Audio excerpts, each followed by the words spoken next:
Good morning, y'all guys. Good to see you. Sean here from Voices from the Dirt Road. Hey, got a great show set up for you. This week, we're going to be talking about cow-calf operations and the future of the herd. As y'all guys know, there's a lot of things going on in agriculture. But before I jump into that, this is episode number 20. I'm so proud to be able to tell you that. That means our program is continuously moving forward. And I just want to thank everybody who actually views and look at us live here at 7 o'clock in the morning. Then during the week, I know it goes to YouTube and other places. So I just want to say thanks to everybody who kind of keeps this show going. And today, when you're watching us, if you want to ask a question, you want to say hi, please just put it in the chat and the team will get it to me and I'll stop and tell you hi. So let me talk about a couple of things. Let's put the stool up so that we can actually tell everybody about what we do here. As y'all guys know, the people that have been watching this show for a long time, you know that the way that we put this podcast together is to focus on agriculture, to focus on our farmers, to focus on what is actually happening out in rural America. And we do it based on the stool that you see here. Today's show will be focused on livestock. We have in the past talked about row crop, and we know we're still waiting to find more information about our soybean farmers, peanut farmers, cotton farmers. Are those guys in row crop actually going to receive their payments, and when is that going to come? We'll probably do some little bit more on that in the future as we get closer into March, because I think those payments are supposed to come in the February timeframe. And then we also talk about forestry. We've actually had guests to come on the show to talk specifically about the world of forestry, but we also have had guests to come on and talk about specialty crops when it comes to fruit trees and all of those kind of things. So that is all up on the forestry. And then on top of all those things, we like to sprinkle in little things that affect farmers across the board, or just affect the agricultural community across the board. And then, as y'all guys know, to make all of these things work, it is under the umbrella of the USDA. We have actually been asking Secretary Rollins to come to our show, but we're going to keep trying to work on it. We hadn't got there yet, but we do pull a lot of her videos because she's working hard trying to make things better for our farmers, and we're going to continue to support her. With that being said, all of the farmers, for the most part, with all the changes that happen we all go back into the USDA. Most of us going into the NRCS office, or we going back into the FSA office, depending on how your farm is set up. But ultimately, as you can see up there at the top, it says pass the farm bill. And the reason why we keep that up there is going to stay up there until we actually get it passed, even though right now, little bitty small portions of it has been passed. However, we need to go back and just pass the farm bill as a whole piece there, because right now, when it comes to disasters, for the most part, it's still based on prices from 2018. And we all know cost of living is a lot higher here in 2026. So that when a farmer has an issue on his farm or her farm, the replacement cost is not matching up. So we got to get that farm bill passed so that we can actually keep our farmers whole and keep them going. And then ultimately, I think everybody's tracking. There's a lot of our farmers that's in the hurt locker right now. And we need to get them some release so that they can actually plant crops for next year. And yesterday, when I was out there on my farm, I actually looked out across the pasture. I was standing on top of one of the hills, and I looked across the pasture. And with the weather, we had a cold spell about 10 days ago, and now it's got kind of warm. My grass is starting to green up a little bit, or at least I'm hoping it's greening up a little bit, because I'm tired of feeding hay.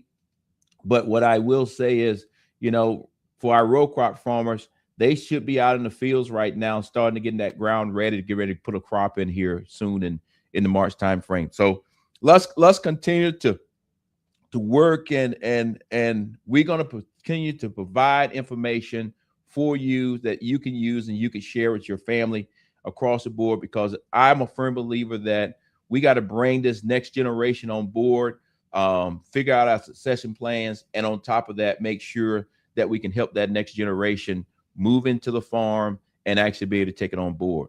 With that being said, let me talk about the cattle herd as is. Can you put up the chart, please? Hey guys, if you look at this chart here will let you know. I know the numbers are very small, but key piece of this chart, it starts in 2000 and then it goes all the way out to 2026. This chart right here is talking about the cattle inventory. As you can see, yes, there's some ups and downs, but for the most part, everything has been trending down. And that trending down is saying that our cattle herd has been getting smaller and smaller and smaller and smaller. Matter of fact, right now, if I have my numbers right, the cattle herd is the smallest it's ever been in 75 years. This is going to be the basis of our conversation today, and that's why I want to make sure that everybody understands this, because we have a lot of viewers that are not actually, they're not always farmers like you would have a definition of a farmer. They may have access to a farm or have a cousin or a brother or a mom or dad that does it, but part of our job is also to try to educate. So right now, when you look at the cattle herd, cow-calf producers like myself, yes, we are making money. However, that doesn't mean that everybody in the cattle industry is making money, and we'll talk about that a little bit further down the road.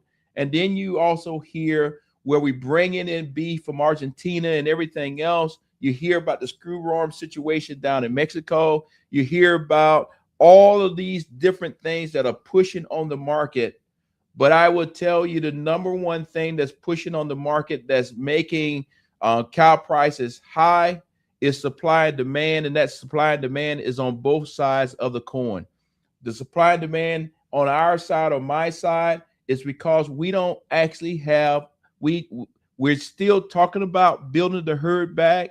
However, we're a long ways from building the herd back, because you can't just snap your fingers and say, okay, we have brought the herd all the way back up here. The reality of it is now we are showing that the herd is growing just a little bit, not much. And if we actually decide to keep heifers back this year and the year after that, we may have the herd back to where it was 75 years ago in 2030. So I just want to make sure everybody understand that building this herd back, as you can see there, we're in the lowest ever. And in order to build it back up, it's going to take some years from now. And the question comes in, do the farmers actually have the pasture land? Can they afford to buy more land? Can they afford to release more land? And can they afford to keep that many cattle on the ground in the future? So a lot of things to unpack here today, but I just wanted to give you that premise as we move through some of these conversations that just happened this week. You know, this week, as a farmer, as a cattleman, I think I got out of the military. I know I got out of the military in 2023. It was May. Came back here, started my farm. And one of the things I promised myself as a cattle producer, I was going to do it just like I did it in the military. I believe in professional development. And as a cattleman, I was going to go to the CattleCom in Nashville, Tennessee. I just couldn't make it fit into my schedule. But it looked like to me, and I had some friends who go up, it was a lot of good information up there. So I want to share some of those things, and then we'll come back. But everything that we're talking about today is about 100% the cattle herd of the United States, and how is that going to affect you as the consumer, and then you as the producer like me. With that, let's jump into the very first one and let the Ag Day kind of give us a baseline of what's going on out there in agriculture when it comes to cattle. The cattle market remains a bright spot, and at this year's CattleCon in Nashville, experts were crunching the numbers, predicting pricing and profit for 2026. Ag News' Michelle Rook joins me with the factors now at play.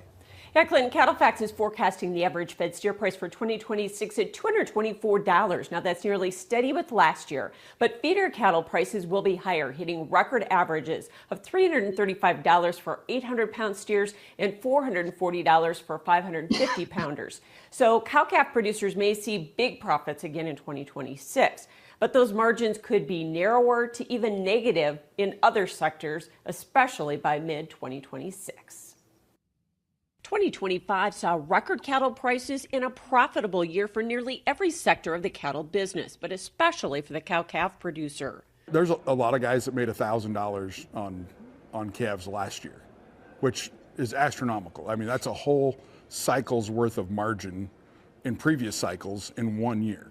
And Weber says the profit picture is unlikely to change for cow-calf and the backgrounding sector in 2026.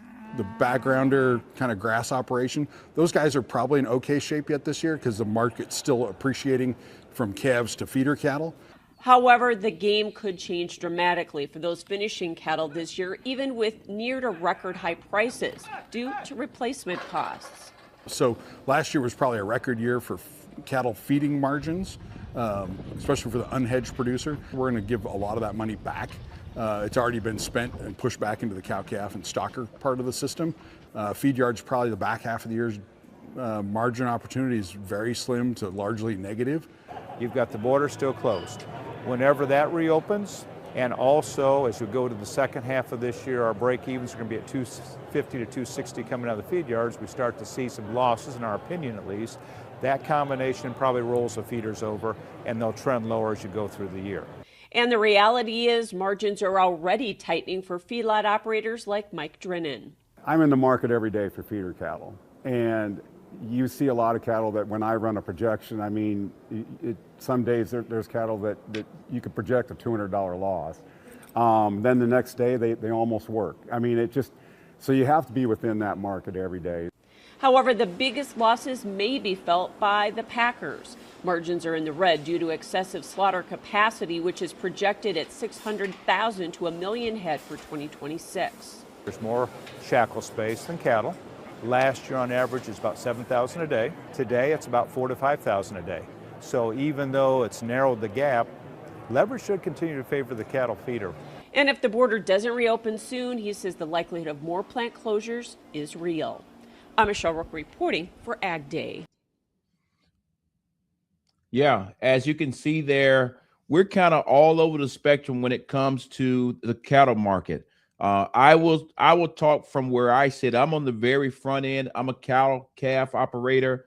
And with that being said, like they said in the video, we are making money, but what I want to make sure that everybody understands is our input costs are still very high when it comes to fertilizer and everything else to actually produce that cow, produce that calf, and then pass it on down further down the road.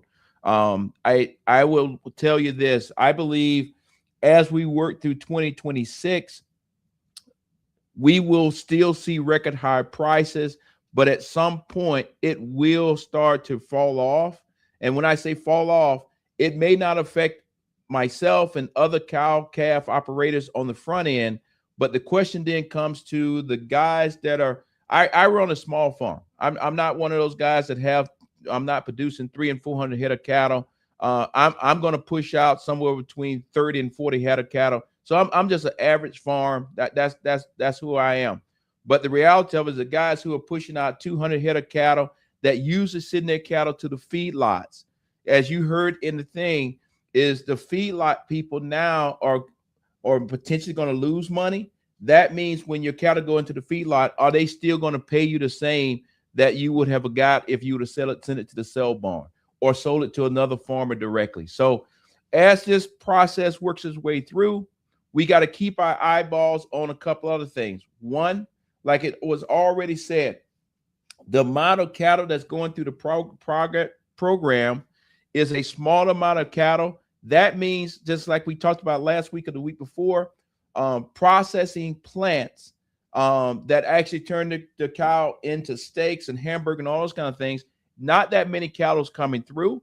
That means they're laying people off. That means they're actually shutting down some of the plants. So I just wanted to make sure you clearly understand this whole chain of, you could hear your local farmer in your hometown saying this is a great year for the cattle farmer. The question is, does that great year for the cattle farmer feed all the way through? And then if it's not feeding all the way through, could it have great effect on the cattle farmer that's at the very beginning? So that's something that we're going to continue to watch. We're going to continue to talk about. And I will be bringing on some more cattle producers at all of those different levels throughout this year to talk about it, because I think it's very important that as a cattle producer or somebody that want to understand it, understand the entire chain, because that can have great effect on the decisions that you make on your farm, because farming is a business. This is not a hobby. This is not something you're just going to hang out and do. It's a lot of money tied up into farming, especially when it comes to cattle, and you don't want to make that wrong decision and lose all of it. So now I want to move into talking about the cattle supply. And I think when you see this and we talk about it on the back end, that cattle supply will have great effect across the board on all of us. And I'll just go on and tell you, our herd of the United States herd is the smallest it has ever been. And that's why we having to bring beef in from other countries. We have the pressure of the screwworm that's down there in Mexico, and we're doing everything we can to keep it in Mexico. We're working with them hand in hand. I think that'll be a episode that we just focus on that. But on the flip side of the coin is all of these pressures that's keeping that supply herd very low. So with that, play the next video and I'll come back on the back end. We knew cattle supplies were tight. There's no secret about that. But when we see another 1% reduction in beef cattle, it really fueled the market. Was that the biggest surprise in this USDA report? Probably so. The beef cow herd being down, the fact that it was down some was not a particular surprise. I thought it also could have been up slightly, so plus or minus unchanged.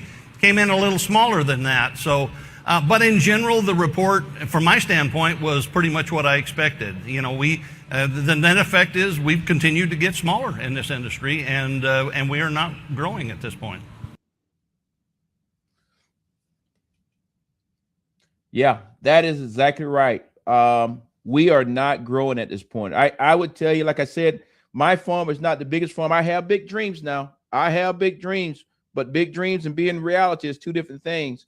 And last year, out of all the calves that I had, based on genetics, based on the criteria that I use on here on the farm, that I received from my Georgia Cattlemen Association and others, and talking to other farmers, out of all that herd of cattle that I had, that particular herd of calves, I only kept 2 back for my heifer replacement program. The question is, are other farmers keeping any back? And then this year, crop of calves, will people keep any back? Give you a prime example. On my farm right now, on the ground, unless I go out this morning, we got a new calf. We have 8 calves on the ground. 4 boys, 4 girls. Obviously, all of the boys will be sold off this farm. Some of them will become bulls. Some of them will become steers. Some of them will go right into the market, becoming hamburger and steak and all of that. The question then comes into place, so I make sure everybody understands, is those 4 females, will I keep all of them, or will I use the same criteria that I used last year and say, okay, which ones are the best 2 or 3, because I only want to keep the best cows here on this farm. But I'm hearing that the federal government will get more information on it, may want to pay farmers to keep heifers behind so that we can grow the herd at a higher rate. So we'll see how this plays out. But right now, where I'm sitting here on my farm, I'm using still the same criteria. So even though we know we're going to have more than these 4 heifers, we're probably going to end up with 10 or 12 more. The reality of it is, will I keep all of them, or will I only keep the best? And I think the federal government may be asking me to keep all of them so that we can actually grow that herd a whole lot faster. But at the same time, we do not want to drop on the quality, because I believe the reason why people are still willing to pay higher prices at the grocery store is because of the quality of the beef that we are producing here in the United States.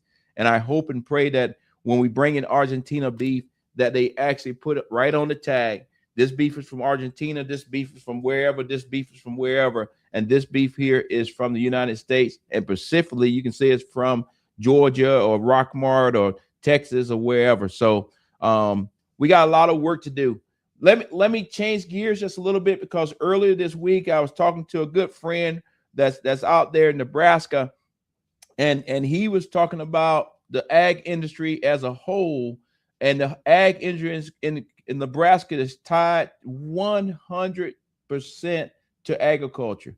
And right now, Nebraska as a state is hurting across the board. Nebraska is like Texas, is a major state when it comes to cattle, and they are truly concerned about bringing in Argentina beef, and how is that going to affect their farmers on the ground, especially with everything, all the pressures that I just kind of told you about. So with that, let's see what we're talking about out there in Nebraska, and then how does that affect us all across the United States, please. A Nebraska beef producer says we shouldn't rely on foreign supply. This as the U.S. quadruples imports from Argentina. The White House says the goal is to curb the rise in beef prices. KETV Newswatch 7's Aaron Haggerty is getting the facts tonight. Aaron. Yeah, Bill, Julie, the average price of a pound of ground chuck was $6.52 in December, according to the Bureau of Labor Statistics. That's nearly $1 more than it was a year prior. University of Nebraska-Lincoln Associate Professor Elliot Dennis tells me Argentina's beef won't do much for those who buy it. Maybe a little bit. That's because only around 1% of the beef Americans eat will be from Argentina, he says, and there might be a downside. What it's doing is it's potentially provides a disincentive for producers to kind of continue to grow the herd. There's strong demand for beef, but the cattle population is near a record low. We want to be self-sufficient. Craig Uden, the board president of Nebraska Cattlemen, doesn't expect much of an impact on price either. No, we do not. We're still short of product throughout the system. We'll see where we go. As the cow herd increases, the numbers stabilize and start to move higher, we'll be more self-sufficient, but that doesn't happen overnight. Uden says he understands the decision to quadruple supply from Argentina from 20,000 metric tons to as much as 80,000 for a year. We don't necessarily like that we have to import. It's somewhat of a necessity right at the moment. We wish it had been handled a little different. All 5 members of Nebraska's congressional delegation spoke against the idea to import more from Argentina when President Trump floated the idea in October. And last week, Senator Deb Fischer said, instead of imports that sideline American ranchers, we should be focused on solutions that cut red tape, lower production costs, and support growing our cattle herd. Yeah, as you can see there, I think it's important that we watch what happens out in Nebraska and Texas, because those are some major places where cattle are. I think it's probably more cattle than people. And if our representatives in Congress from those particular states are saying, hey, let's slow down on bringing in all this beef, what can we do to help grow the herd? Because like I said very early in the process, the cattle producer like myself that's at the very front end, that has the cow and the calf. Prime example, today I hope and pray that when I walk outside, I got another calf on the ground. So that particular guy, we are making money. The question is, what is the incentive for us to keep that calf in our operation and grow the herd? And right now, based on the kind of money that's coming in, based on farmers needing to pay off bills from past years or debts from past years, they need the money. The question is, how are we going to be able to balance it? And I think the last thing that we need to do is bring in more foreign beef. And the next thing you know, is more foreign beef that's coming in than actually what we're producing. I don't want to scare anybody, but I think we should keep our eyeballs on that as we move forward. One of the things I say every week is this: it is unbelievable pressure on our farmers across the board. Yesterday we talked about the beef producers are making money. However, it is very hard for people, regardless if you were born and raised on a farm, it is very hard for you to be able to get into the beef cattle business plan because of the input costs are so high, land costs are so high, supplies are so high. And I'm worried about, are we going to miss out on that next generation being able to take this thing on? because the average farmer now is roughly about 59 years old, 60 years old. I'm like I talked about in past shows, we got to make sure that we can bring along that younger generation. And when I say bring along, I'm not just talking about them just working on the farm, talking about it. I'm talking about them actually owning a farm and learning and having a mentor and all those kind of things. The other thing that, I mentioned every week is unbelievable pressure on our farmers, especially our row crop farmers. They have yet to receive their payments. And if they have, we will report that next week. And there's plenty of them that are saying, I don't want to be the one that loses the farm after 5 and 6 and 7 generations across the board. So like I say every week, I want to make sure that on this show, because I spent many years in the military and I know we still have an issue with our veterans that are choosing to commit suicide, but that number is actually higher when it comes to our farmers. And the crazy thing is, we don't actually have mental health facilities here in the rural communities. Our mental health facility is, if somebody's in a crisis, they put them in a jail, which is a sheriff's jail, and that's just not right. So I want to make sure, no matter what week I'm talking on this show, that I pass the information out. So if somebody's in a crisis, that they can call 988 and get some help, no matter what zip code you live in here in the United States, because, today may be a tough day, but just make it through the day. The sun will come up tomorrow and you'll have a different perspective on it, and we're going to be okay. A lot of people are working on this agriculture thing, and I'm confident that all of us, we're going to get through it. This is not the first time. It's been tough times in the world of agriculture, and it won't be the last, but we will get through it like generations before us. The other thing I want to pivot from that is because I'm very excited, and this is going to take a lot of work. I'm not saying that everything's going to work out, because my staff is working behind the scenes right now feverishly. And if y'all guys know me personally, I'm running 8 different ways. I'm not even sure if my eyes are open right now, but that's okay. Got to put in the work. But one of the things that we wanted to talk about next week is, when it's tied to agriculture, is tied to the greater community. We want to talk about PFAS. That's a forever chemical, but we want to talk specifically about PFAS when it comes to Northwest Georgia, because Northwest Georgia is a hot spot, and it comes all the way from Dalton, Georgia, all the way down to Rome. We want to talk about PFAS being in the water. We want to talk about PFAS, how is it affecting our farmers, because some of our farmers in Northwest Georgia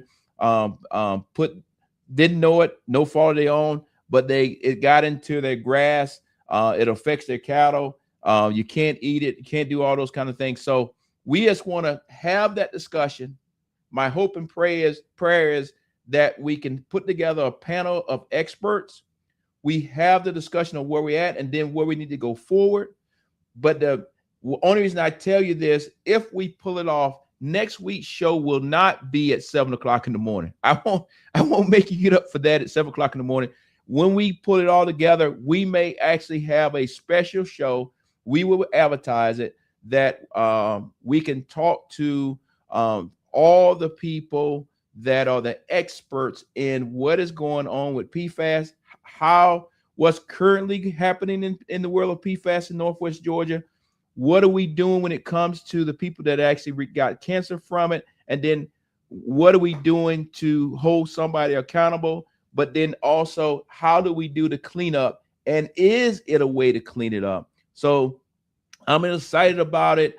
And all of those things, the reason why I'm doing it on the show, Voices from the Dirt Road, is because, like I said, when we first started this show was designed so that if you lived in the rural community, or you came from the rural community, or if you even lived in the city and just wanted to understand the rural community, you could have a way to look into what is affecting small town America, agriculture world.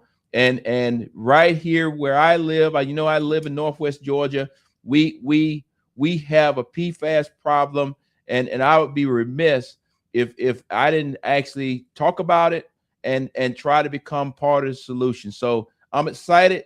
for next week. I'm not sure if we're going to pull it off, but that is the goal. And after 40 years of being in the military, I like doing things that are hard. So we're going to work behind the scenes, and we're going to try our best to get all the experts here on the show. And on that particular show, we'll make sure that you can actually ask questions and kind of go from there. So with that, I just want to say thanks to everybody that tunes into our show. If you have sent some comments in and I didn't get to them, I'm sorry. But what I will say is this: as we actually put the show out there on all those other platforms later on today, if I don't answer them by then, next week I'll start the show off with answering some of your questions. But again, to sum up this particular show, we just want to take a few minutes and talk about the cow-calf operation, where we're at. And I think just to make sure that everybody understands, we're still got to figure out how we're going to grow the herd.